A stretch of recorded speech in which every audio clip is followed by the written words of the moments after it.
Suasana ruang ganti Timnas Indonesia U23 pecah dibanjiri rasa sukacita setelah Indonesia berhasil mengukir sejarah lolos ke semifinal Piala Asia U23 2024. Timnas U23 Indonesia berhasil menang secara dramatis atas Korea Selatan di babak perempat final Piala Asia U23 2024, Jumat, 26 April 2024, dini hari waktu Indonesia Barat. Atas kemenangan di babak 8 besar Piala Asia U23 2024, para pemain menggelorakan rasa bahagianya di ruang ganti. Ketua Umum Persatuan Sepak Bola Seluruh Indonesia, PSSI, Erick Thohir terlihat mendatangi ruang ganti Timnas U23 Indonesia dengan wajah penuh senyum. Erick langsung bersalaman dengan Shin Tae-yong dan berpelukan.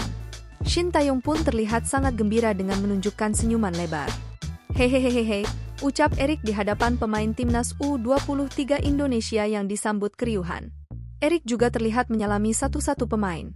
Dalam keterangan akun Instagramnya, Erick menyebut Indonesia bisa tampil di Olimpiade jika terus menorehkan prestasi.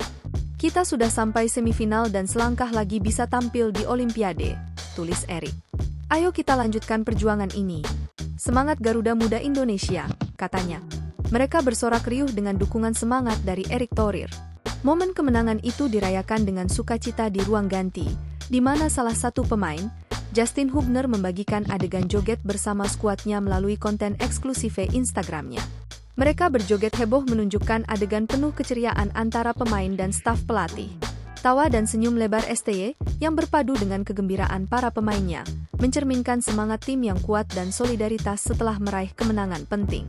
Shin Tae-yong berhasil membuat rekor Korea Selatan yang lolos ke Olimpiade Paris 2024 kini telah terputus. Kini, kesuksesan Marcelino Ferdinand dan kawan-kawan itu mendekatkan Indonesia dengan mimpi baru untuk selangkah lagi lolos ke Olimpiade Paris 2024.